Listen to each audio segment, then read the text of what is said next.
வணக்கம், இது உங்கள் சிவி ஜோன். எல்லாரும் எப்படி இருக்கீங்க? இப்போ பார்த்தீங்கன்னா ஒரு சம்பவம் லைவில் கேட்ட விட நம்மளை அப்படியே ஃபுல்லாக இருக்குது. உண்மையாக பொய்யான்னு கூட தெரியலையாப்பா, என்னையா சொல்கிறீங்க அப்படிமா இருக்குது. அதாவது நம்மளை வந்துட்டு ஒரு மாதிரி கொண்டு போகிறாங்க இந்த பிக் பாஸ் 8 கண்டஸ்டன்ஸ் எல்லாருமே. ஒரு வார்த்தையில் விளையாடுறதுல ஒரு பக்கம் கில்லாடியாக இருக்குது முத்துக்குமரன், இன்னொருத்தவங்க மஞ்சரி. ஏன் மஞ்சரி சொல்கிறேன்னா, காலையில் ஒரு பெரிய சம்பவம் நடந்திருக்கும். அதில் வந்துட்டு ராணவ வந்துட்டு கையை வந்துட்டு டப்புன்னு ஒரு அடி அடிச்சிருப்பாங்க நம்ம மஞ்சரி. இது வந்து ஒரு பயங்கர இஷ்யூவாக போச்சு, பயங்கரமான இஷ்யூவாக போச்சு. அப்போ தான் வந்துட்டு ராணா வந்து அங்கேருந்து கேட்பார். அதுக்கு வந்துட்டு டக்குன்னு ஜெஃப்ரி உள்ள வந்து, சரி நீங்கள் என்ன அடிச்சிங்க ஞாபகம் இருக்கா அப்படின்னு கேட்டிருப்பார். அவர் எனக்கு ஞாபகம் இல்லைன்னு போது, உங்களுக்கு ஞாபகம் இல்லை, ஏன்னா நீங்கள் கோவத்தில் நீங்கள் என்ன பண்ண உங்களுக்கே தெரியாது. அதேமாதிரி நீங்கள் அடிக்கும்போது நீங்கள் கவனிக்கல தான், அது எனக்கு தெரியும்.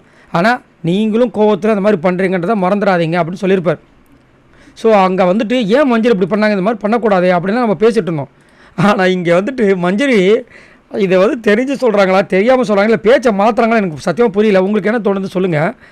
டப்புன்னு நான் ஏன் அடித்தேன்னா, நான் உண்மையிலே வந்து தெரிஞ்சு தான் அடித்தேன் அப்படின்றாங்க. ஃபஸ்ட்டு நான் யோசிக்கிறேன், தெரிஞ்சு தான் அடிச்சிங்களா ஏன் அப்படின்னு பார்த்தா, அப்போ தான் சொல்கிறாங்க சத்யா கிட்ட வந்துட்டு, இந்த மாதிரி நிறைய மேனேஜர்ஸ் வந்து வெளியில் இருக்காங்க, அவங்க அந்த மாதிரி பண்ணக்கூடாதுன்ற ஒரு காரணத்துக்காக நான் வந்து இங்கே ரெப்ரசன்ட். ஏன்னா இப்போ இங்கே வந்து நம்ம எல்லாருமே வந்துட்டு ஒர்க்கர்ஸ்க்கு ரெப்ரசன்டேட்டிவாக நீங்கள் இருக்காங்க, அவங்க இருக்காங்க, நம்மளாம் மேனேஜர்ஸ்க்கு ரெப்ரசன்டேட்டிவாக நம்ம இருக்கும்.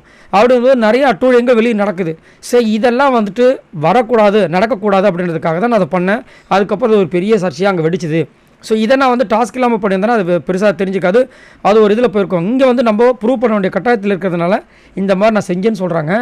ஒரு பக்கம் இது உண்மையாக இருந்துச்சுன்னா செம்ம பெரிய ஒரு சூப்பரான ஒரு கேமு.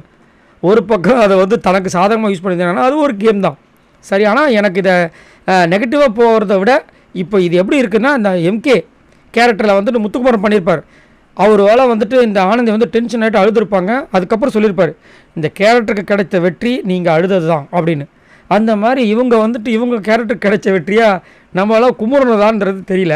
சரி, நீங்கள் உங்களோட கருத்து சொல்லுங்கள். உங்களுக்கு மஞ்சரி பண்ணுறது உண்மையிலேயே கரெக்டாக அதுக்கு ரிப்ரசன்டேட்டிவ் மாதிரி தெரியுதா, இல்லை அவங்க வந்து பேச்சை மாற்றுற மாதிரி தெரியுதா? உங்களோட கமெண்ட்ஸை சொல்லுங்கள். பாய் நண்பர்களே.